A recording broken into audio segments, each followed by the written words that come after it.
ಓಂ ಶ್ರೀ ಗುರು ಸಿದ್ಧಲಿಂಗಾಯ ನಮಃ. ಸಮಸ್ತ power TV ವೀಕ್ಷಕ ಬಾಂಧವರಿಗೂ ಸಿದ್ಧಲಿಂಗೇಶ್ವರ ಗದ್ದಿಗೆ ಮಠದ ಸಮಸ್ತ ಭಕ್ತವೃಂದ ಶಿಷ್ಯವೃಂದಕ್ಕೆಲ್ಲ ಈ ಜ್ಯೇಷ್ಠ ಮಾಸದ ಅಮಾವಾಸ್ಯೆಯ ಮಣ್ಣೆತ್ತಿನ ಅಮಾವಾಸ್ಯೆಯ ಶುಭಾಶೀರ್ವಾದಗಳನ್ನು ತಿಳಿಸುತ್ತಾ ಬನ್ನಿ ವೀಕ್ಷಕರೇ. ಈ ಮಣ್ಣೆತ್ತಿನ ಅಮಾವಾಸ್ಯೆಯ ವಿಶೇಷತೆಗಳೇನು, ಈ ಮಣ್ಣೆತ್ತಿನ ಅಮಾವಾಸ್ಯೆಯಲ್ಲಿ ನಾವು ಏನನ್ನ ಮಾಡಬೇಕು, ಯಾವ ದೇವತೆಯನ್ನ ಆರಾಧನೆಯನ್ನ ಮಾಡಿದರೆ ವಿಶೇಷವಾಗಿ ಫಲಗಳನ್ನು ನಾವು ಪಡೆಯಬಹುದು. ಎಷ್ಟೋ ಜನಗಳು ಹಂಬಲಿಸ್ತಾ ಇರ್ತಾರೆ, ಎಷ್ಟೋ ಕೆಲಸ ಕಾರ್ಯಗಳನ್ನು ಕೈಗೊಂಡರೂ ಸಹ ಎಷ್ಟೇ ಕಾರ್ಯಗಳು ಮುನ್ನುಗ್ತಾ ಇಲ್ಲ, ಸಾವಿರಾರು ವಿಘ್ನಗಳು ಎದುರಾಗ್ತಾ ಇದ್ದಾವೆ. ಅಂಥ ವಿಘ್ನಗಳನ್ನು ಪರಿಹಾರ ಮಾಡಲಿಕ್ಕೆ ಇದೇ ಬುಧವಾರ 25ನೇ ತಾರೀಕು ಜೂನ್ 2025 ನಡೀತಾ ಇರುವ ಮೃಗಶಿರಾ ನಕ್ಷತ್ರದಲ್ಲಿ ನಡೀತಾ ಇರುವ ಈ ಜ್ಯೇಷ್ಠ ಅಮಾವಾಸ್ಯೆಯಲ್ಲಿ ಏನನ್ನ ಮಾಡಬೇಕು ಬನ್ನಿ ಸವಿಸ್ತಾರವಾಗಿ ನಾವು ತಿಳಿದುಕೊಳ್ಳೋಣ ವೀಕ್ಷಕರೇ. ಇದೇ ಬುಧವಾರದಲ್ಲಿ ಮೃಗಶಿರಾ ನಕ್ಷತ್ರದಲ್ಲಿ ನಡೀತಾ ಇರುವ ಈ ಮಣ್ಣೆತ್ತಿನ ಅಮಾವಾಸ್ಯೆಯ ವಿಶೇಷ ಫಲವನ್ನು ತಿಳಿಸುತ್ತಾ ಅದರೊಳಗೂ ಮೊದಲನೆಯದಾಗಿ ನಮ್ಮ ರೈತರ ಬಗ್ಗೆ ತಿಳಿಸೋಣ ಬನ್ನಿ ವೀಕ್ಷಕರೇ. ಮಣ್ಣೆತ್ತಿನ ಅಮಾವಾಸ್ಯೆಯಲ್ಲಿ ನಾವು ಏನನ್ನ ಮಾಡಬೇಕು, ವಿಶೇಷವಾಗಿ ಭೂಮಿ ತಾಯಿ ಸಮೃದ್ಧಿಯಾಗಿರಬೇಕು. ಹಾಗಾದಾಗ ಮಾತ್ರ ನಮ್ಮ ರೈತನ ಬದುಕು ಹಸನಾಗ್ತಾ ಹೋಗುತ್ತೆ. ಏಕೆಂದರೆ ನಾವೆಲ್ಲ ನೋಡ್ತಾ ಇರ್ತೀವಿ, ತುಂಬ ಕಷ್ಟಪಟ್ಟು ಅವರು ಇಡೀ ವರ್ಷ ಎಲ್ಲ ದುಡಿದ್ರೂ ಸಹ ಅನೇಕ ರೀತಿಯಿಂದ ಬೆಳೆ ನಷ್ಟಗಳು ಆಗುವುದು, ಹುಳುಗಳ ಕಾಟದಿಂದ ನಷ್ಟ ಆಗುವುದು, ಅನೇಕ ಕ್ರಿಮಿ ನಾಶಕಗಳಿಂದ ನಷ್ಟ ಆಗುವುದು. ಹೀಗೆ ಬರೀ ನಷ್ಟದಲ್ಲೇ ತನ್ನ ಜೀವನವನ್ನು ಕಳೀತಾ ಹೋಗ್ತಾ ಇರ್ತಾನೆ. ಆದ್ದರಿಂದ ವಿಶೇಷವಾಗಿ ಸಿದ್ಧಲಿಂಗೇಶ್ವರ ಅನುಗ್ರಹದಿಂದ ಈ ವಿಶ್ವಾವಸು ಯೋಗದಲ್ಲಿ ರೈತನಿಗೆ ಸಮೃದ್ಧಿಯಾದ ಯೋಗಗಳು ಉಂಟಾಗಲಿ ಅಂತಂದು ನಾವುಗಳು ಸಹ ಆಶೀರ್ವಾದವನ್ನು ಮಾಡಿ ಈ ಮಣ್ಣೆತ್ತಿನ ಅಮಾವಾಸ್ಯೆಯಲ್ಲಿ ಕೃಷಿ ಭೂಮಿಯಲ್ಲಿರುವ ಮೃತ್ತಿಕೆಯನ್ನ ಅಂದರೆ ಈಶಾನ್ಯ ಭಾಗದಲ್ಲಿ ಮತ್ತು ನೈಋತ್ಯ ಭಾಗದಲ್ಲಿ ಇರುವ ಎರಡೂ ಕಡೆಯ ಮಣ್ಣನ್ನು ತೆಗೆದುಕೊಂಡು ಬಂದು ಆ ಮಣ್ಣಿನಿಂದ ಬಸವನ ಮೂರ್ತಿಯನ್ನು ರೆಡಿ ಮಾಡ್ತಾರೆ. ಆ ರೆಡಿಯನ್ನು ಅಂದರೆ ಮಾಡಿ ಎರಡು ಎತ್ತಿನ ಮೂರ್ತಿಗಳು, ಅಂದರೆ ಒಂದು ಈಶಾನ್ಯ ಭಾಗದ ಮಣ್ಣು ಮತ್ತು ನೈಋತ್ಯ ಭಾಗದ ಮಣ್ಣಿನಿಂದ ಆ ಮೂರ್ತಿಯನ್ನು ರೆಡಿ ಮಾಡಿ ಆ ಮೂರ್ತಿಗೆ ವಿಶೇಷವಾದ ಆ ಬಸವನ ಮೂರ್ತಿಗೆ ಷೋಡಶೋಪಚಾರಗಳಿಂದ ಪೂಜೆಯನ್ನು ಸಲ್ಲಿಸಬೇಕು. ಇದನ್ನು ಮಾಡೋದ್ರಿಂದ ಭೂಮಿ ತಾಯಿ ಸಂತೃಪ್ತಿ ಅನ್ನುವಂತಳೆ. ರೈತ ಸದಾ ಭೂಮಿಯನ್ನು ನಂಬಿರೋನು. ಹೀಗಾಗಿ ಆ ಭೂಮಿ ಫಲವತ್ತತೆಯನ್ನು ಕೊಡಬೇಕು. ಆ ತಾಯಿ ಜಗನ್ಮಾತೆ ಸೌಭಾಗ್ಯ ಮಹಾಲಕ್ಷ್ಮಿಯಾಗಿ ಆ ರೈತನ ಬದುಕನ್ನು ಹಸನ ಮಾಡಲಿ ಅಂತಂದೇಳಿ ಆ ಬಸವನ ಮೂರ್ತಿಗೆ ವಿಶೇಷವಾಗಿ ಪಾಯಸದ ನೈವೇದ್ಯವನ್ನು ಮಾಡಿದಾಗ ಮಹಾಲಕ್ಷ್ಮಿಯ ಅನುಗ್ರಹ ಉಂಟಾಗ್ತಾ ಹೋಗುತ್ತೆ. ಆ ಬಸವನ ಮೂರ್ತಿಗೆ ವಿಶೇಷವಾಗಿ ಅರಿಶಿಣದ ಬಣ್ಣವನ್ನು ಲೇಪನವನ್ನು ಮಾಡುವುದರಿಂದ ವಿಶೇಷವಾದ ಮಹಾಲಕ್ಷ್ಮಿಯ ಅನುಗ್ರಹವನ್ನು ಪಡಿತಾ ಹೋಗ್ತಾನೆ.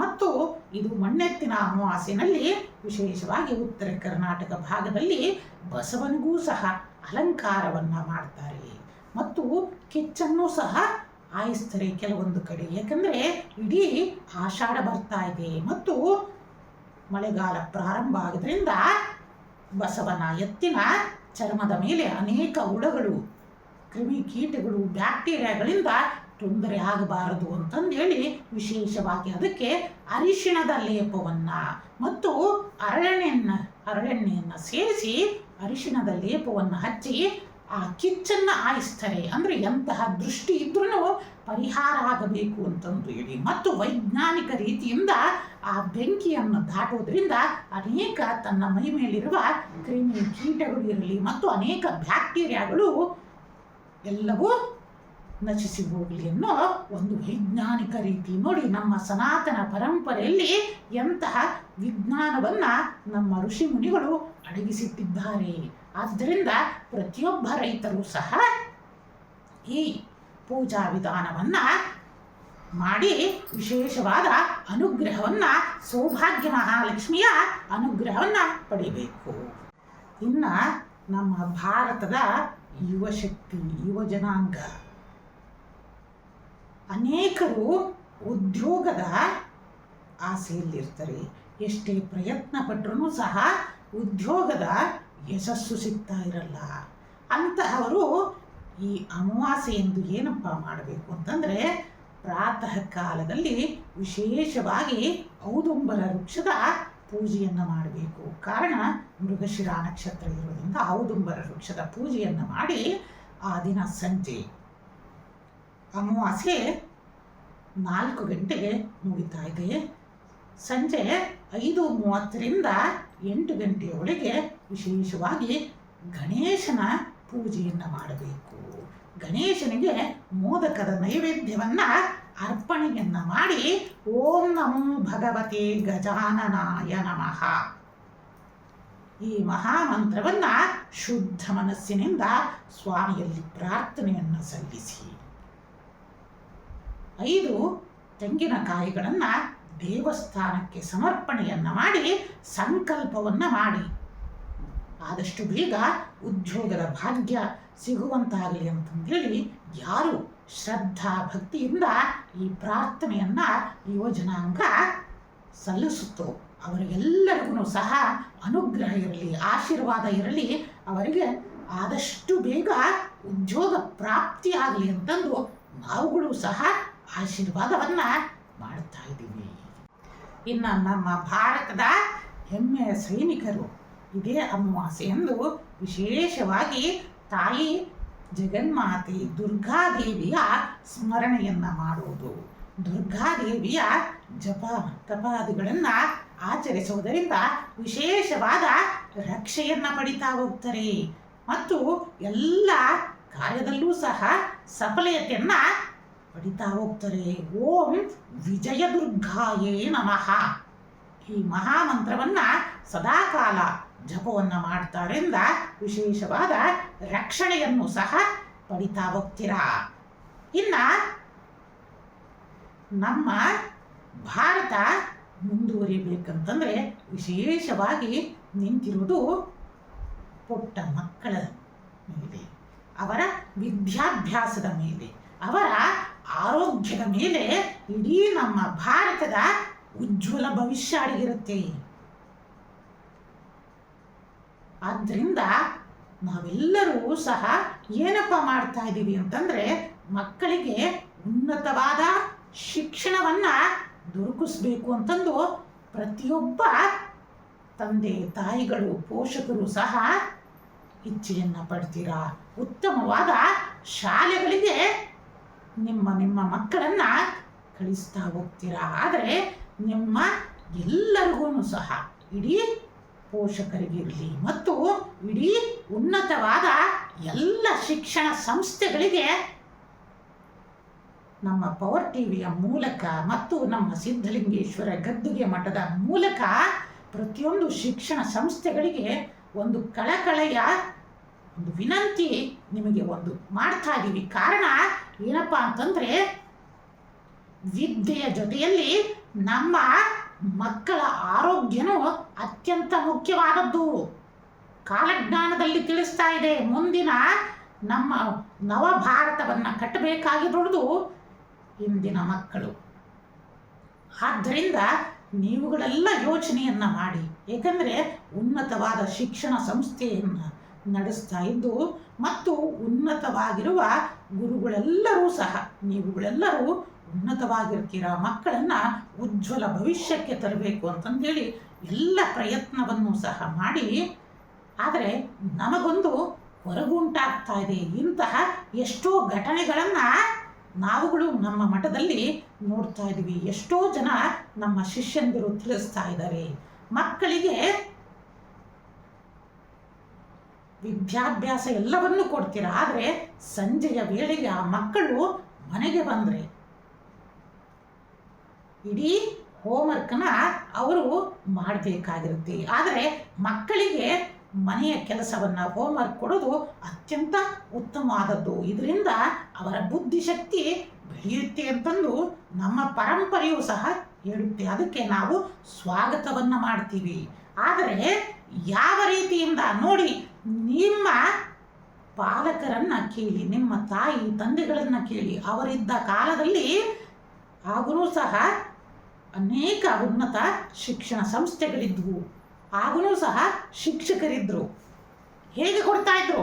ಅದು ಪುಸ್ತಕದಲ್ಲಿ ಅವರು ಕಾರ್ಯವನ್ನು ನಿರ್ವಹಿಸಬೇಕಾಗಿತ್ತು. ಆದರೆ ನಾವು ಈಗ ಏನನ್ನು ಮಾಡ್ತಾ ಇದ್ದೀವಿ? ಮೊಬೈಲ್ನ ಮೂಲಕನೇ ಅನೇಕ ಶಿಕ್ಷಣ ಸಂಸ್ಥೆಗಳಿಂದ ಆಯಾ ಶಿಕ್ಷಕರು ತಮ್ಮ ತಮ್ಮ ವಿದ್ಯಾರ್ಥಿಗಳಿಗೆ PDF ಮೂಲಕನೋ ವಾಟ್ಸಪ್ ಮೂಲಕನೋ ಸಹ ಕಳಿಸಿಕೊಡ್ತಿದ್ದೀರಾ. ಯಾಕಪ್ಪ ಇದನ್ನು ಹೇಳ್ತಾ ಇದ್ದೀವಿ ಅಂತಂದರೆ, ಸಿದ್ಧಲಿಂಗೇಶ್ವರ ಗದ್ದಿಗೆ ಮಠದ ಒಂದು ಜವಾಬ್ದಾರಿ ನಮ್ಮ ಭವ್ಯ ಭಾರತದ ಕಡೆನಲ್ಲೂ ಇರಬೇಕಲ್ಲ ವೀಕ್ಷಕರೇ. ಏಕಂತಂದರೆ ನಾವು ಪುಸ್ತಕವನ್ನು ನೋಡಿ ಕಲಿತಾಗ ಆ ವಿದ್ಯೆ ಅಚ್ಚುಕಟ್ಟಾಗಿ ನಮ್ಮ ಸ್ಮೃತಿ ಪಟಲದಲ್ಲಿ ಉಳಿತಾ ಹೋಗುತ್ತೆ. ನೀವು ಎಷ್ಟೇ ನಾವು ಮೊಬೈಲ್ನಲ್ಲಿ ಹಿಡ್ಕೊಂಡು ಅಲ್ಲಿ PDF ಕಳಿಸಿದರೋ, ಯಾವುದು ಕಳಿಸಿದರೋ ಆ ಚಿತ್ರದ ಮೂಲಕ ಮಕ್ಕಳು ಏನನ್ನು ಕಲಿತಾ ಹೋಗ್ತಾರೆ? ಏನನ್ನೂ ಸಹ ಕಲೀಲಿಕ್ಕೆ ಆಗೋದಿಲ್ಲ. ಯಾಕಂತಂದರೆ ನೀವುಗಳು ಉನ್ನತವಾಗಿ ಶಿಕ್ಷಣದಲ್ಲಿ ಜಾಗೃತರಾಗಿ ಉತ್ತಮವಾದ ಸ್ಥಾನದಲ್ಲಿದ್ದೀರಾ, ಉನ್ನತವಾದ ಶಿಕ್ಷಕರಾಗಿದ್ದೀರಾ, ಉನ್ನತವಾಗಿ ಶಿಕ್ಷಣ ಸಂಸ್ಥೆಗಳನ್ನು ನೀವು ನಡೆಸ್ತಾ ಇದ್ದೀರಾ. ಕೊಂಚ ನಿಮ್ಮ ಮಕ್ಕಳಂತಂದು ಭಾವಿಸಿ ಈ ಪರಿಸ್ಥಿತಿಯನ್ನು ನೀವುಗಳು ಸಹ ಯೋಚನೆಯನ್ನು ಮಾಡಿ. ಯಾಕಂದರೆ ಅಂತಹ ಪುಟ್ಟ ಮಕ್ಕಳು ಮೊಬೈಲ್ನ ಬೆಳಕನ್ನು ಬಿದ್ದಾಗ ಅನೇಕ ವೈದ್ಯರುಗಳು ಸಹ ಹೇಳ್ತಾ ಇದ್ದಾರೆ, ಕಣ್ಣಿನ ಮೇಲೆ ತುಂಬ ಪರಿಣಾಮ ಬೀಳ್ತಾ ಹೋಗುತ್ತೆ. ನಂತರ ಕೈನಲ್ಲಿರುವ ಅನೇಕ ನರನಾಡಿಗಳಿಗೂ ಸಹ ಆರೋಗ್ಯದ ಮೇಲೆ ತೊಂದರೆಯನ್ನು ಉಂಟು ಮಾಡ್ತಾ ಹೋಗುತ್ತೆ. ಅದಕ್ಕಿಂತ ಹೆಚ್ಚಾಗಿ ಮುಂದೆ ಅವರ ದೃಷ್ಟಿಯ ಮೇಲೆ ತುಂಬ ಪರಿಣಾಮ ಬೀರುತ್ತೆ ಅಂತಂದು ಎಲ್ಲ ವೈದ್ಯರುಗಳು ಸಹ ಹೇಳ್ತಾ ಇದ್ದಾರೆ. ಕಾಲಜ್ಞಾನದ ಪ್ರಕಾರ ಮುಂದೊಂದು ದಿನ ಹೀಗೆ ಕುಡಿತದ ಚಟ ಹೇಗಿದೆಯೋ ಹಾಗೆ ಇದೇ ಒಂದು ಲಿಸ್ಟ್ನಲ್ಲಿ ಮೊಬೈಲ್ ಚಟ ಅಂತಂದು ಸಹ ಬಂದುಬಿಡ್ಬೋದು. ಕಾಲಜ್ಞಾನದಲ್ಲಿ ತಿಳಿಸ್ತಾ ಇದೆ, ಮುಂದೆ ಇದು ಆಗುತ್ತೆ. ಆದ್ದರಿಂದ ನಮ್ಮ ಯುವ ಪೀಳಿಗೆಯನ್ನು ಇದರಿಂದ ಹೊರಗಡೆ ತರಬೇಕು. ವೀಕ್ಷಕರೇ, ಸ್ವಲ್ಪ ಯೋಚನೆಯನ್ನು ಪಟ್ಟು ಮತ್ತು ಯಾವ ಯಾವ ಶಿಕ್ಷಣ ಸಂಸ್ಥೆಯರು ವೀಕ್ಷಣೆಯನ್ನು ಮಾಡ್ತಾ ಇದ್ದೀರಾ, ಈಗಲಿಂದಲೇ ನೀವುಗಳು ಸಹ ಅವರೂ ಸಹ ನಮ್ಮ ಮಕ್ಕಳೇ ಅಂತಂದು ಒಂದು ಜಾಗೃತಿಯನ್ನು ವಹಿಸಿ ಆದಷ್ಟು ನಾವು ಮೊಬೈಲನ್ನು ಅವಾಯ್ಡ್ ಮಾಡೋಣ. ಅವರಿಗೆ ಹೋಮ್ವರ್ಕ್ ಕೊಡಬೇಕಾ ಅಂಥವರಿಗೆ ಒಂದು ಪ್ರಿಂಟ್ನ ತೆಗೆದು ಕಳಿಸಿ, ಅದನ್ನು ನೋಡಿಕೊಂಡು ಅವರು ಆ ಮನೆ ಕೆಲಸವನ್ನು ಹೋಮ್ವರ್ಕ್ನ ಮಾಡಿಕೊಂಡು ಬರಲಿ. ಆ ಮೂಲಕನೂ ಸಹ ನೀವು ಮಾಡ್ಬೋದಲ್ಲ. ಏಕೆಂದರೆ ಕೊಂಚ ನೀವು ಮೊಬೈಲ್ಗಿಂತ ಹಿಂದೆ ಹೋಗಿ ನೋಡಿ, ನಿಮ್ಮ ಪಾಲಕರನ್ನು ಪೋಷಕರನ್ನು ನೋಡಿ ಕೇಳಿ. ಈಗ ಹುಟ್ಟುತ್ತಾ ಇರೋ ಮಕ್ಕಳಿಗೆಲ್ಲ ನಾವು ಮೊಬೈಲು ಅಂತಂದೇಳಿ ಹೋಗೋದನ್ನ ಖಂಡಿತ ಇದನ್ನು ತಪ್ಪಿಸೋದು ಯಾರಿಗಿರುತ್ತೆ ಅಂತಂದರೆ, ಈ ಶಿಕ್ಷಣ ಸಂಸ್ಥೆಯರು ಮನಸ್ಸು ಮಾಡಿದರೆ ಖಂಡಿತ ಇದೊಂದು ಉನ್ನತವಾದ ಜಾಗೃತಿಯನ್ನು ನೀವು ಮೂಡಿಸಬಹುದು. ಅಂತಹ ಜಾಗೃತಿಯನ್ನು ಮೂಡಿಸೋ ಉನ್ನತ ಶಿಕ್ಷಣ ಮಂಡಳಿಯವರು ನೀವುಗಳು ಆಗಬೇಕು ಮತ್ತು ಉನ್ನತವಾದ ಪೋಷಕರು ಸಹ ನೀವುಗಳು ಆಗಬೇಕು. ಏಕೆಂದರೆ ನೋಡಿ, ಆ ಮೊಬೈಲ್ ಬೆಳಕನ್ನು ನೋಡಿ ನೋಡಿ ಆದಷ್ಟು ಬೇಗ ಮಕ್ಕಳು ನಿದ್ರೆಗೆ ಜಾರ್ತಾರೆ. ಇದರಿಂದ ಅವರಿಗೆ ಸ್ಮೃತಿ ಪಠಣ ಉಂಟಾಗ್ತಾ ಹೋಗಲ್ಲ. ಯಾಕಂದರೆ ಮೆಮೊರಿ ಪವರ್ನಲ್ಲಿ ತಾವು ಏನನ್ನು ಓದಿದ್ದೀವಿ ಅನ್ನೋದು ಸಹ ನೆನಪಿನಲ್ಲಿ ಇಟ್ಕೊಳ್ಳೋದು ಕಷ್ಟ ಆಗ್ತಾ ಹೋಗುತ್ತೆ. ಆದ್ದರಿಂದ ಈ ಮೂಲಕ ನಿಮಗೆ ತಿಳಿಸ್ತಾ ಇದ್ದೀವಿ, ಆದಷ್ಟು ಇನ್ನು ಮುಂದೆ ನಾವು ನಮ್ಮ ಮಕ್ಕಳ ಕೈಗೆ ಮೊಬೈಲನ್ನು ನೀಡೋದನ್ನು ಕಮ್ಮಿ ಮಾಡೋಣ. ಇದರ ಜೊತೆಯಲ್ಲಿ ಉನ್ನತವಾದ ಶಿಕ್ಷಕರುಗಳು ಸಹ ಮೊಬೈಲ್ನ ಜೊತೆಯಲ್ಲಿ ಅವಾಯ್ಡ್ ಮಾಡಿ. ನಿಮಗೇನು ಬೇಕು ಅಂಥದನ್ನು ಪುಸ್ತಕದಲ್ಲೇ ಮಾರ್ಕನ್ನು ಮಾಡಿ ಮತ್ತು ಪ್ರಿಂಟೌಟ್ ಮೂಲಕನಾದ್ರೂ ಪ್ರಿಂಟ್ ಕಾಪಿಗಳನ್ನಾದ್ರೂ ಮಕ್ಕಳ ಬಳಿನಲ್ಲಿ ಕೊಟ್ಟು ಅದರ ಕೆಲಸವನ್ನು ಮಾಡಿಸಿ ಉನ್ನತವಾದ ಜಾಣರನ್ನಾಗಿ ಮಾಡಿ, ಬುದ್ಧಿವಂತರನ್ನಾಗಿ ಮಾಡಿ ಮತ್ತು ನಮ್ಮ ಭವ್ಯ ಭಾರತದ ಆಸ್ತಿಗಳನ್ನಾಗಿ ಮಾಡಿ ಅಂತಂದೇಳಿ ನಿಮ್ಮೆಲ್ಲರಿಗೂ ಸಹ ಶುಭಾಶೀರ್ವಾದವನ್ನು ಮಾಡ್ತಾ ಇದ್ದೀವಿ. ಮತ್ತು ಇದೇ ಬುಧವಾರ ಅಮಾವಾಸ್ಯೆ ನಡೀತಾ ಇರೋದ್ರಿಂದ ವಿಶೇಷವಾಗಿ ಗೋಪೂಜೆಗಳನ್ನು ಮಾಡೋದು, ಗೋಶಾಲೆಗೆ ಸಹಾಯಗಳನ್ನು ಮಾಡೋದು, ಗೋಗ್ರಾಸಗಳನ್ನು ನೀಡೋದು, ಇವೆಲ್ಲವೂ ಸಹ ನಮಗೆ ಅಕ್ಷಯವಾದ ಪುಣ್ಯವನ್ನು ನೀಡುತ್ತೆ. ಇದರ ಜೊತೆಯಲ್ಲಿ ವೃದ್ಧರಿಗೆ ಸಹಾಯವನ್ನು ಮಾಡೋದು, ವೃದ್ಧರಿಗೆ ಈ ಜ್ಯೇಷ್ಠ ಮಾಸದಲ್ಲಿ ಛತ್ರಿಗಳನ್ನು ನೀಡುವುದು, ದಾನವನ್ನು ಮಾಡುವುದರಿಂದ ವಿಶೇಷವಾದ ಪುಣ್ಯ ಸಂಪಾದನೆಯನ್ನು ಮಾಡ್ತಾ ಬರ್ತಾರೆ. ಮತ್ತು ಸಂಗಮ ತೀರಗಳಲ್ಲಿ ಮತ್ತು ಸಮುದ್ರದ ತೀರಗಳಲ್ಲಿ ಪಿತೃತರ್ಪಣಾದಿಗಳನ್ನು ನಡೆಸುವುದು ಮತ್ತು ಶ್ರಾದ್ದಾದಿ ಕರ್ಮಗಳನ್ನು ನೆರವೇರಿಸುವುದರಿಂದ ಉನ್ನತವಾದ ಪಿತೃದೇವತೆಗಳ ಅನುಗ್ರಹವನ್ನು ಪಡಿತಾ ಹೋಗ್ತೀರಾ. ಇನ್ನು ಸಮುದ್ರ ತೀರದಲ್ಲಿ ಶಿವ ಆರಾಧನೆಯನ್ನು ಮತ್ತು ರುದ್ರಾಭಿಷೇಕಗಳನ್ನು ಮಾಡೋದರಿಂದ ಸಮಸ್ತ ದುಷ್ಟಕಂಟಕಗಳಿಂದ ಪಾರಾಗಬಹುದು ವೀಕ್ಷಕರಲ್ಲಿ. ಇನ್ನು ಸಂಜೆ 5ರಿಂದ 7:45 ಅಕ್ಕಿ ಹಿಟ್ಟು ಮತ್ತು ಬೆಲ್ಲದ ಪಾಕವನ್ನು ಸೇರಿಸಿ ದೀಪವನ್ನು 11 ದೀಪಗಳನ್ನು ರೆಡಿ ಮಾಡಿಕೊಂಡು ತುಪ್ಪದ ದೀಪಗಳನ್ನು ಹಚ್ಚಿ ಮಹಾಲಕ್ಷ್ಮಿಗೆ ಬೆಳಗೋದರಿಂದ ಮತ್ತು ಓಂ ಭುವನೇಶ್ವರಿಯೇ ನಮಃ ಈ ಮಹಾಮಂತ್ರವನ್ನು 108 ಬಾರಿ ಜಪವನ್ನು ಮಾಡಿ ಅಮ್ಮನಿಗೆ ಹಳದಿ ಬಣ್ಣದ ಹೂಗಳನ್ನು ಅರ್ಪಣೆಯನ್ನು ಮಾಡೋದ್ರಿಂದ ಮನೆಯ ಮೇಲೆ ಎಂತಹ ದುಷ್ಟಶಕ್ತಿಗಳ ಕಾಡಾಟ ಇರಲಿ, ದುಷ್ಟಶಕ್ತಿಯ ಎಲ್ಲ ಋಣಾತ್ಮಕ ಶಕ್ತಿಗಳೂ ಸಹ ಪರಿಹಾರ ಆಗೋದ್ರ ಜೊತೆಯಲ್ಲಿ ತಾಯಿ ಭುವನೇಶ್ವರಿಯ ಅನುಗ್ರಹ ಉಂಟಾಗ್ತಾ ಹೋಗುತ್ತೆ. ಇನ್ನು ಜಗತ್ತಿನಾದ್ಯಂತ ಮೊನ್ನೆ ನಾವು ತಿಳಿಸಿದ ಹಾಗೆ ಪಿಶಾಚ ಯೋಗ ಇನ್ನೂ ನಡೀತಾ ಇರೋದ್ರಿಂದ ಮುಂಚೆನೇ ನಾವು ಪಿಶಾಚ ಯೋಗದಲ್ಲಿ ತಿಳಿಸಿದ್ವಿ. ಆಕಾಶದಲ್ಲಿ ಅನೇಕ ದುರ್ಘಟನೆಗಳು ಅಂದರೆ ಲೋಹದ ಮೂಲಕ ಸಂಚರಿಸುವ ಅನೇಕ ವಾಹನಗಳಲ್ಲಿ ದುರ್ಘಟನೆಗಳು, ಬೆಂಕಿ ಅನಾಹುತಗಳು ಮತ್ತು ಅನೇಕ ಜನಸಾಮಾನ್ಯರ ಸಾವು ನೋವುಗಳು ಸಹ ಉಂಟಾಗ್ತವೆ. ಆದಷ್ಟು ಸಹ ಶಿವನ ಮತ್ತು ದುರ್ಗಾ ಜಪವನ್ನು ಮಾಡುವುದು, ಇದರಿಂದ ವಿಶ್ವಶಾಂತಿಗಳು ಉಂಟಾಗ್ತಾ ಬರುತ್ತೆ ವೀಕ್ಷಕರೇ. ಮತ್ತು ಈ ಅಮಾವಾಸ್ಯೆಯ ಪರಿಣಾಮದಿಂದ ಇನ್ನೂ ಹೆಚ್ಚಿನ ಮಳೆಯ ಆರ್ಭಟಗಳು, ವರುಣಾರ್ಭಟಗಳು ಇರುವುದರಿಂದ ಆಯಾ ರಾಜ್ಯದ ಮುಖ್ಯಮಂತ್ರಿಗಳು ಸಹ ತಮ್ಮ ರಾಜ್ಯದ ಬಗ್ಗೆ ಆದಷ್ಟು ಮುನ್ನೆಚ್ಚರಿಕೆಯ ಕ್ರಮಗಳನ್ನು ತೆಗೆದುಕೊಳ್ಳುವುದು ಮತ್ತು ವಿಶೇಷವಾಗಿ ಅಗ್ನಿ ಭೀತಿಗಳು ಮತ್ತು ಯುದ್ಧ ಭೀತಿಗಳು ಸಹ ಕಾಣ್ತಾ ಹೋಗ್ತವೆ. ಏಕೆಂದರೆ ಕಾಲಜ್ಞಾನ ಅನ್ನೋದು ವೈಜ್ಞಾನಿಕವಾದ ನಮ್ಮ ಸನಾತನ ಪರಂಪರೆಯ ಶಾಸ್ತ್ರ. ಇದನ್ನು ನಿಮಗೆ ಮುಂಚಿತವಾಗಿಂದಲೂ ಸಹ ಎಚ್ಚರಿಸ್ತಾ ಬರ್ತಾ ಇದ್ದೀವಿ. ಕಾರಣ ಮುಂಚೆನೇ ಪ್ರತಿ ಕಾಲಜ್ಞಾನದಲ್ಲಿ ನಿಮಗೆ ತಿಳಿಸಿದ್ವಿ.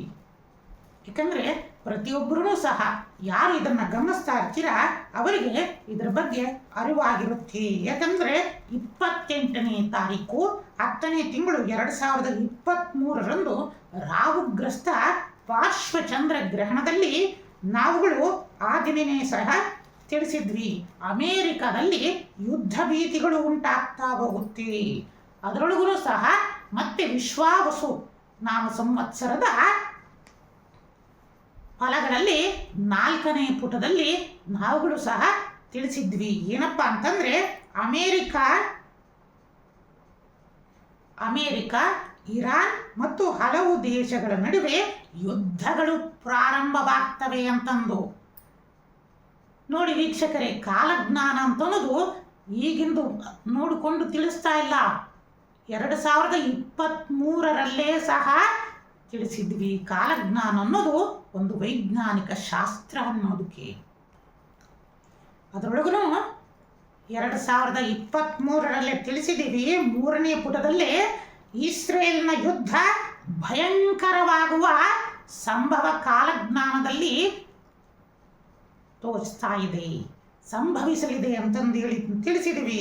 ಮತ್ತು ಅಮೆರಿಕ ಅಧ್ಯಕ್ಷರು ಈಗಲಿಂದಲೇ ನಿಮ್ಮ ಸೈನ್ಯವನ್ನ ಬಲಪಡಿಸಿಕೊಳ್ಳಿ. ಮತ್ತು 2ನೇ ಪುಟದಲ್ಲಿ 2023-10-2028 ರಾಹುಗ್ರಸ್ತ ಪಾರ್ಶ್ವ ಚಂದ್ರಗ್ರಹಣದಲ್ಲಿ ಏನಂತಂದು ತಿಳಿಸಿದ್ದೀವಿ ಅಂತಂದ್ರೆ, ಏನೆಂದು ಹೇಳಲಿ ಶಿಷ್ಯಂದಿರೆ, ರಾಷ್ಟ್ರವನ್ನ ಆಳುವ ನಾಯಕರುಗಳು ಸತ್ಯ, ಧರ್ಮ, ನ್ಯಾಯ, ನೀತಿಗಳ ಆಧಾರದ ಮೇಲೆ ರಾಷ್ಟ್ರ ರಾಜಕಾರಣವನ್ನು ಮಾಡಬೇಕು ಹಾಗೂ ಇನ್ನೊಂದು ರಾಷ್ಟ್ರದ ಸ್ನೇಹವನ್ನು ಬಯಸಬೇಕೇ ಹೊರತು ಜಾತಿ ಮತದ ಆಧಾರದ ಮೇಲೆಂದಲ್ಲ. ಇದರಿಂದ ಬಹುದೊಡ್ಡ ಅನಾಹುತಗಳು ನಡೆಯಲು ಸಂಚು ರೂಪಿಸುತ್ತಿದೆ. ಜಗತ್ತನ್ನ ಕಾಯುವರಾರು ಶಿಷ್ಯಂದಿರೇ, ಸಾಮಾನ್ಯರ ಜನಸ್ಥಿತಿ ನೋಡುವರಾರು, ಓ ಭಗವಂತ ಧರೆಗಿಳಿದು ಬಾ ಅಂತಂದು ನಾವುಗಳು ಸಹ ರಾಹುಗ್ರಸ್ತ ಪಾರ್ಶ್ವ ಚಂದ್ರಗ್ರಹಣದಲ್ಲಿ ಲಿಖಿತ ರೂಪದಿಂದಲೂ ಸಹ ತಿಳಿಸಿ, ಕಾಲಜ್ಞಾನವೊಂದು ವೈಜ್ಞಾನಿಕ ಶಾಸ್ತ್ರ, ಜ್ಯೋತಿಷ್ಯ ಆಧಾರದ ಮೇಲೆ ನವಗ್ರಹಗಳ ಆಧಾರದಿಂದ ಕಂಡುಕೊಳ್ತಾ ಇದ್ದು ಒಂದು ಶಾಸ್ತ್ರ ಅನ್ನೋದನ್ನ ವೈಜ್ಞಾನಿಕವಾಗಿ ತಿಳಿಸಿದ್ವಿ. ಇನ್ನ 2ನೇ ತಾರೀಕು 10ನೇ ತಿಂಗಳು 2024 ಸರ್ವಪಿತೃ ಮಹಾಲಯ ಅಮಾವಾಸ್ಯೆ ಮತ್ತು ಅದೃಶ್ಯ ಕಂಕಣಾಕೃತಿ ಸೂರ್ಯಗ್ರಹಣದ ಫಲದಲ್ಲಿ ನಾವುಗಳು ಸಹ ಮುಂಚಿತವಾಗಿ ತಿಳಿಸಿದ್ದೀವಿ. ನೋಡಿ, ಕಾಲಜ್ಞಾನ ಅನ್ನೋದು ತುಂಬ ವೈಜ್ಞಾನಿಕವಾದ ಶಾಸ್ತ್ರ ಅನ್ನೋದು. ಯಾಕಪ್ಪ ಇದನ್ನು ನಿಮಗೆ ತಿಳಿಸ್ತಾ ಇದ್ದೀವಿ ಅಂತಂದರೆ, ನಾವೆಲ್ಲರೂ ಭಾರತೀಯರು ಹೆಮ್ಮೆಯಿಂದ ಇಡೀ ವಿಶ್ವದಲ್ಲೇ ನೀವು ಹೇಳಿಕೊಳ್ಳಬಹುದು. ನೋಡಿ, ನಮ್ಮ ಸನಾತನ ಪರಂಪರೆ ಅತ್ಯಂತ ಉತ್ಕೃಷ್ಟವಾದದ್ದು ಅನ್ನೋ ಇದಕ್ಕೋಸ್ಕರನೇ ತಿಳಿಸ್ತಾ ಇದ್ದೀವಿ. ಏಕೆಂದರೆ ಇದರ ಎಲ್ಲ ಫಲಗಳೂ ಸಹ ಇಡೀ ನಮ್ಮ ಭಾರತಕ್ಕೆ ಸಲ್ಲಬೇಕು ಅನ್ನೋದು ನಮ್ಮದೊಂದು ಮಹದಾಸೆ. ಆದ್ದರಿಂದ ನೋಡಿ, ಆ ಟೈಮ್ನಲ್ಲೂ ಸಹ ತಿಳಿಸಿದ್ದೀವಿ. ಇಸ್ರೇಲ್ ಮತ್ತು ಪ್ಯಾಲೆಸ್ತೇನ್ ಯುದ್ಧಗಳು ಅತಿರೇಕಕ್ಕೆ ಹೋಗಲಿದ್ದು ಒಂದೊಂದು ಧರ್ಮದವರು ಒಂದೊಂದು ರಾಷ್ಟ್ರಕ್ಕೆ ಬೆಂಬಲವನ್ನು ನೀಡ್ತಾ ಇರೋದು ವಿಷಾದವಾಗಿದೆ. ಕಾರಣ, ನಾಯಕರುಗಳು ಜಾತಿ ಧರ್ಮವನ್ನು ನೋಡಬಾರದು. ಸತ್ಯ ನ್ಯಾಯಪರತೆಯಿಂದ ನಾಯಕರು ಇದ್ದಾಗ ಮಾತ್ರ ಆ ರಾಷ್ಟ್ರ ಉನ್ನತವಾಗಿ ಬೆಳೀತಾ ಹೋಗುತ್ತೆ ಅನ್ನೋದನ್ನ ಈ ಮೂಲಕ ಸಂದೇಶಗಳನ್ನ ನಾಯಕರುಗಳು ತಿಳಿಸ್ತಾ ಇದ್ದೀವಿ. ಯಾಕಂದ್ರೆ ಒಂದು ರಾಷ್ಟ್ರ ಬೆಳೆಯಬೇಕು ಅಂತಂದ್ರೆ ಅಲ್ಲಿ ಜ್ಞಾನ ಮತ್ತು ಶಿಕ್ಷಣಕ್ಕೆ ಒತ್ತನ್ನು ನೀಡಿದಾಗ ಆ ದೇಶ ಅತ್ಯಂತ ಹೆಚ್ಚಿನ ಪ್ರಬಲ ಮಟ್ಟದಲ್ಲಿ ಬೆಳೀತಾ ಹೋಗುತ್ತೆ. ಆದ್ದರಿಂದ ನೋಡಿ, ಈ ಕಾಲಜ್ಞಾನ ಅನ್ನೋದು ತುಂಬ ವೈಜ್ಞಾನಿಕವಾದ ಶಾಸ್ತ್ರ ಇರುತ್ತೆ. ಯಾಕೆ ಇಷ್ಟೊಂದು ತಿಳಿಸ್ತಾ ಇದ್ದೀವಿ ಅಂತಂದರೆ, ಹಿಂದೆ ಕಾಲಜ್ಞಾನದ ಮೂಲಕ ಎಲ್ಲ ಶಾಸ್ತ್ರಗಳನ್ನು ಅರಿತು ಆಗಿನ ರಾಜರುಗಳು ಇದನ್ನು ಪರಿಪಾಲನೆಯನ್ನು ಮಾಡಿ ತನ್ನ ಪ್ರಜೆಗಳಿಗೆ ಒಳಿತನ್ನು ಬಯಸ್ತಾ ಇದ್ರು. ಮುಂಬರುವ ಕೆಟ್ಟ ಅಪಾಯಗಳಿಂದ ಪಾರು ಮಾಡ್ತಾ ಇದ್ರು. ಆದರೆ ಈ ದಿನ ಏನಾಗ್ತಾ ಇದೆ? ಇಡೀ ವಿಶ್ವದಲ್ಲೇ ಅತ್ಯಂತ ಉತ್ಕೃಷ್ಟವಾದ ಈ ಸನಾತನ ಧರ್ಮದಲ್ಲಿರುವ ಇಂತಹ ಕಾಲಜ್ಞಾನಗಳಿಗೆ ಕಿಂಚಿತ್ತೂ ಸಹ ಬೆಲೆಗಳು ಸಿಗ್ತಾ ಇಲ್ಲ. ಸ್ವಲ್ಪ ಯೋಚನೆಯನ್ನ ಮಾಡಿ. ಇಡೀ ವಿಶ್ವದಲ್ಲೇ ಉನ್ನತವಾದ ಧರ್ಮ ಯಾವುದಪ್ಪ ಅಂತಂದ್ರೆ ನಮ್ಮ ಸನಾತನ ಧರ್ಮ. ಆದರೆ ನಮ್ಮ ಗುರುಗಳು ಏನಪ್ಪ ಹೇಳ್ತಾ ಇದ್ರು ಅಂತಂದ್ರೆ, ಇಡೀ ಉತ್ಕೃಷ್ಟವಾದ ಧರ್ಮ ಸನಾತನ ಧರ್ಮ. ಆದರೆ ಯಾವುದೇ ಧರ್ಮದಲ್ಲಿ ಇಲ್ಲದಂತಹ ಅತ್ಯಂತ ಶತ್ರುಗಳನ್ನು ಹೊಂದಿರುವ ಧರ್ಮವೂ ಸಹ ನಮ್ಮ ಸನಾತನ ಧರ್ಮ. ಆದ್ದರಿಂದ ಈ ಮೂಲಕ ಪ್ರತಿಯೊಬ್ಬರಿಗೂ ಸಹ ತಿಳಿಸೋದೇನಂತಂದ್ರೆ, ಮೊದಲು ಧರ್ಮದ ಜ್ಞಾನವನ್ನು ತಿಳಿತಾ ಬನ್ನಿ. ಆಗ ಮಾತ್ರ ಉನ್ನತವಾದ ಈ ಧರ್ಮದ ಜ್ಞಾನವನ್ನು ಪ್ರತಿಯೊಬ್ಬರೂ ಸಹ ತಿಳಿತಾ ಬರಬೇಕು. ಆ ತಿಳಿದಾಗ ಮಾತ್ರ ಆ ಧರ್ಮದ ಗೌರವ ನಿಮಗೆ ಹೆಚ್ಚಾಗ್ತಾ ಹೋಗುತ್ತೆ. ಆದ್ದರಿಂದ ನೀವೆಲ್ಲರೂ ಸಹ ಎಲ್ಲರೂ ಧರ್ಮದ ಜ್ಞಾನವನ್ನು ಬೆಳೆಸ್ತಾ ಹೋಗಿ, ಧರ್ಮದ ಕುರಿತು ಆಲೋಚನೆಯನ್ನು ಮಾಡುವಂತರಾಗಬೇಕು. ಆಗ ಮಾತ್ರ ನಮ್ಮ ಈಗಿನ ಯುವ ಪೀಳಿಗೆ ಇಡೀ ನಮ್ಮ ಭವ್ಯ ಭಾರತಕ್ಕೆ ಏನಾದರೂ ಕೊಡುಗೆ ಕೊಡಲಿಕ್ಕೆ ಸಾಧ್ಯ ಆಗ್ತಾ ಹೋಗುತ್ತೆ. ಮತ್ತು ಈ ಅಮಾವಾಸ್ಯೆಯ ಅಭಿಜಿನ್ ಮುಹೂರ್ತದಲ್ಲಿ ಮಧ್ಯಾಹ್ನದ ಸಮಯದಲ್ಲಿ ರುದ್ರಾಭಿಷೇಕವನ್ನು ಶಿವನಿಗೆ ಅರ್ಪಣೆಯನ್ನು ಮಾಡುವುದರಿಂದ, ಅದರೊಳಗೂ ನದಿ ತೀರದಲ್ಲಿರುವ ಶಿವನ ದೇವಸ್ಥಾನಗಳಲ್ಲಿ ಮಧ್ಯಾಹ್ನದ ರುದ್ರಾಭಿಷೇಕ ಪೂಜೆಯನ್ನು ಮಾಡುವುದರಿಂದ ಅನೇಕವಾದ ರೋಗ ರುಜಿನಗಳಿಂದ ನಾವು ಪಾರಾಗಬಹುದು ಮತ್ತು ಮಹಾಲಕ್ಷ್ಮಿಯ ಅನುಗ್ರಹವನ್ನು ಪಡೆಯಬಹುದಾಗಿದೆ. ವೀಕ್ಷಕರೇ, ಆದಷ್ಟು ಸಹ ಇಂತಹ ಈ ಅಮಾವಾಸ್ಯೆಯಲ್ಲಿ, ಜ್ಯೇಷ್ಠ ಮಾಸದ ಅಮಾವಾಸ್ಯೆಯಲ್ಲಿ ಇಂತಹ ಫಲಗಳನ್ನು ಮಾಡುವುದು ಮತ್ತು ನದಿಯ ತೀರಗಳಲ್ಲಿ ಸ್ನಾನವನ್ನು ಮಾಡುವುದು ಮತ್ತು ಗಂಗಾ ನದಿಯ ಸ್ನಾನವನ್ನು ಮಾಡಿ ವಿಷ್ಣುವಿನ ಆರಾಧನೆಯನ್ನು ಮಾಡುವುದರಿಂದ ಮಹಾಲಕ್ಷ್ಮಿಯ ಕೃಪೆಯೂ ಸಹ ಉಂಟಾಗ್ತಾ ಹೋಗುತ್ತೆ. ಮತ್ತು ಇದೇ 26ನೇ ತಾರೀಕಿನಿಂದ ಜೂನ್ 2025ರಿಂದ ಪ್ರಾರಂಭವಾಗಿ ಜುಲೈ 4-7-2025 ಸಹ ಆಷಾಢ ಮಾಸದ ಗುಪ್ತ ನವರಾತ್ರಿ ಪ್ರಾರಂಭ ಆಗ್ತಾ ಇದೆ. ಆ ಗುಪ್ತ ನವರಾತ್ರಿ ವಿಶೇಷವಾಗಿ ವಾರಾಹಿಯನ್ ನವರಾತ್ರಿ ಅಂತಂದೇ ಪ್ರಸಿದ್ಧ. ದಶಮಹಾವಿದ್ಯೆಯಲ್ಲಿ ಮತ್ತು ಅನೇಕ ತಾಂತ್ರಿಕರು ಸಹ, ಅನೇಕ ದೇವಾನುದೇವತೆಗಳು ಸಹ ತಮ್ಮ ಪುಣ್ಯಫಲ ಪ್ರಾಪ್ತಿಗಾಗಿ ಗುಪ್ತವಾಗಿ ಆರಾಧನೆಯನ್ನು ಮಾಡುವ ಇಂತಹ ದೇವಿಯ ನವರಾತ್ರಿಯೇ ಈ ಆಷಾಢ ಮಾಸದ ವಾರಾಹಿ ನವರಾತ್ರಿ ಆಗಿದೆ. ಆದ್ದರಿಂದ ಪ್ರತಿಯೊಬ್ಬ ಭಕ್ತಾದಿಗಳು ಸಹ ಯಾರು ದೇವಿಯ ಆರಾಧಕರಾಗಿರ್ತೀರ ಅಂಥವರು ಈ ವಾರಾಹಿ ನವರಾತ್ರಿಯನ್ನು ಇದೇ ಗುರುವಾರದಿಂದ 26ನೇ ತಾರೀಕಿನಿಂದ ಪ್ರಾರಂಭವನ್ನು ಮಾಡಿ ಜುಲೈ 4ರವರೆಗೂ ಸಹ ವಾರಾಹಿಯನ್ನು ಆರಾಧನೆಯನ್ನು ಮಾಡುವುದರಿಂದ ವಿಶೇಷವಾದ ಫಲಗಳನ್ನು ಪಡಿತಾ ಹೋಗ್ತೀರಾ. ಅಂಥವರು ಪ್ರತಿದಿನವೂ ಸಹ ಹಳದಿಯ ವಸ್ತ್ರವನ್ನು ಧರಿಸುವುದು ಮತ್ತು ಅಮ್ಮನಿಗೆ ಭೂಗರ್ಭದಿಂದ ಸಿಗುವಂತಹ ಪದಾರ್ಥಗಳ ನೈವೇದ್ಯವನ್ನು ಮಾಡುವುದು, ಅಂದರೆ ಗೆಡ್ಡೆ ಗೆಣಸುಗಳನ್ನು ನೈವೇದ್ಯವನ್ನು ಅಮ್ಮನಿಗೆ ಅರ್ಪಣೆಯನ್ನು ಮಾಡುವುದು ಮತ್ತು ಓಂ ಐಂ ರೀಂ ವಾರಾಹೇಂ ನಮಃ ಈ ಮಹಾಮಂತ್ರವನ್ನು ಸಾಧ್ಯವಾದಷ್ಟುಗಳ ಕಾಲ ಜಪವನ್ನು ಮಾಡುವುದು, ದೇವಿಯ ಪುರಾಣವನ್ನು ಕೇಳುವುದು ಮತ್ತು ಓದುವುದರಿಂದ ವಿಶೇಷವಾದ ಪುಣ್ಯಫಲ ಪ್ರಾಪ್ತಿಗಳು ಸಹ ಉಂಟಾಗ್ತಾ ಹೋಗುತ್ತೆ. ಇಂತಹ ಗುಪ್ತ ನವರಾತ್ರಿಯಲ್ಲಿ ನಾವುಗಳು ಪ್ರತಿಯೊಂದು ದಿನವೂ ಸಹ ಯಾವ ರೀತಿಯಿಂದ ಮಾಡಬೇಕು ಅನ್ನೋದನ್ನ ಸಹ ಮುಂದಿನ ಸಂಚಿಕೆಯಲ್ಲಿ ನಿಮಗೆ ವಿಶೇಷವಾಗಿ ಈ ವಾರಾಹಿಯ ಬಗ್ಗೆ ತಿಳಿಸ್ತಾ ಹೋಗ್ತೀವಿ. ವಾರಾಹಿಯ ಬಗ್ಗೆ ಯಾವ ಮುದ್ರೆಗಳಿಂದ ನಾವು ಆರಾಧನೆಯನ್ನು ಮಾಡಬೇಕು ಮತ್ತು ಶ್ರೀ ವಿದ್ಯಾ ದೀಕ್ಷೆಗೆ ಅತ್ಯಂತ ಉತ್ಕೃಷ್ಟವಾದ ದಿನಗಳಾಗಿರ್ತವೆ ಮತ್ತು ಗುರುಗಳ ಬಳಿಯಲ್ಲಿ ಹೋಗಿ ಶ್ರೀ ವಿದ್ಯಾ ದೀಕ್ಷೆಯನ್ನು ಪಡೆಯುವುದು, ಅದರೊಳಗೂ ಸಹ ವಾರಾಹಿ ದೀಕ್ಷೆಗೆ ಅತ್ಯಂತ ಸುಸಮಯವಾಗಿರುತ್ತೆ. ಮತ್ತು ಯಾರು ರೇಖಿ ವಿದ್ಯೆ ಮತ್ತು ಮುದ್ರಾ ವಿಜ್ಞಾನವನ್ನು ಮತ್ತು ಆಧ್ಯಾತ್ಮಿಕ ಪ್ರಪಂಚದಲ್ಲಿ ಆಧ್ಯಾತ್ಮಿಕತೆಯನ್ನು ಪ್ರಾರಂಭ ಮಾಡಬೇಕು ಅನ್ನೋರು ಇದೇ ಬುಧವಾರದಂದು ಆಂಜನೇಯ ಸ್ವಾಮಿಯ ಆರಾಧನೆಯನ್ನು ಮಾಡುವುದರಿಂದ ಮತ್ತು ಪವಮಾನ ಸೂಕ್ತಾದಿಗಳನ್ನು ಪಠಣೆಯನ್ನು ಮಾಡುವುದರಿಂದ ವಿಶೇಷವಾದ ಪುಣ್ಯ ಫಲಗಳನ್ನು ಪಡಿತಾ ಹೋಗ್ತೀರಾ.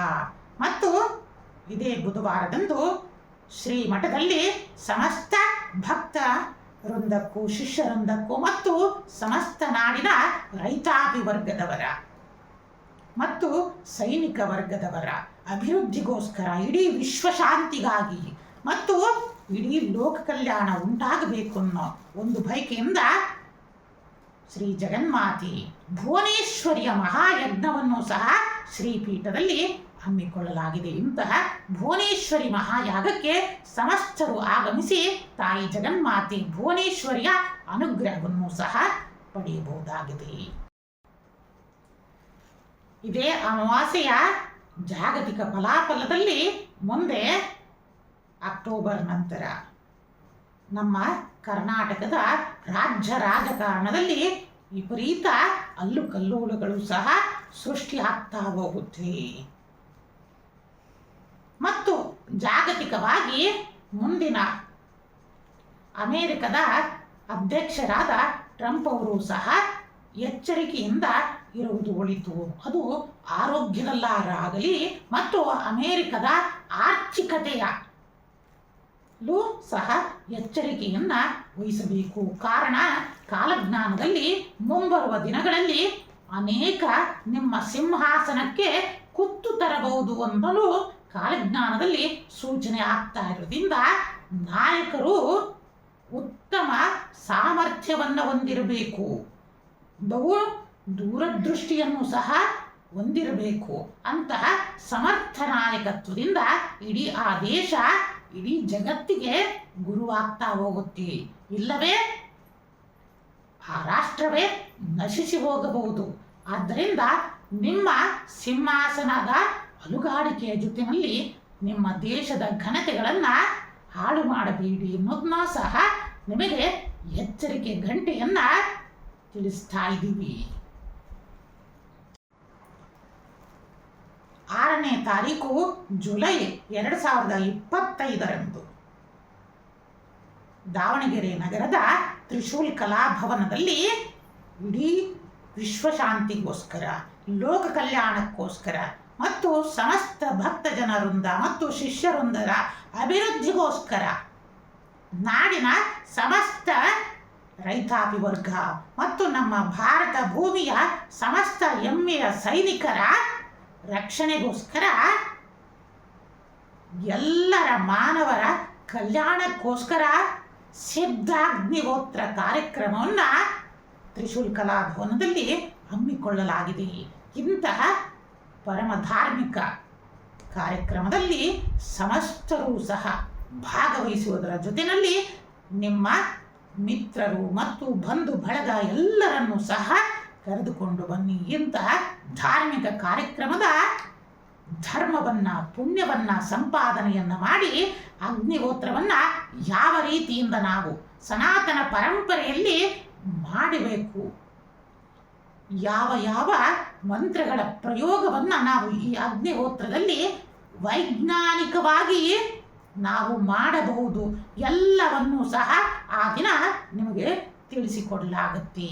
ಆದ್ದರಿಂದ ಪ್ರತಿಯೊಬ್ಬರೂ ಸಹ ಈ ಯಾಗಕ್ಕೆ ಭಾಗವಹಿಸಿ ಮತ್ತು ಎಲ್ಲರನ್ನೂ ಸಹ ಕರೆತನ್ನಿ ಅಂತಂದು ನಿಮ್ಮೆಲ್ಲರಿಗೂ ಸಹ ತಿಳಿಸುತ್ತಾ ಪರಮದಯಾಳು ಶ್ರೀ ಸಿದ್ಧಲಿಂಗೇಶ್ವರರು ಜಗನ್ಮಾತೆಯಾದ ಇಷ್ಟಕಾಮೇಶ್ವರಿಯು ನಿಮ್ಮೆಲ್ಲರಿಗೂ ಸಹ ಪರಮ ಮಂಗಳವನ್ನು ದಯಪಾಲಿಸಲಿ ಅಂತಂದು ಶುಭಾಶೀರ್ವಾದವನ್ನು ನೀಡುತ್ತಾ ಓಂ ನಮಃ ಶಿವಾಯ.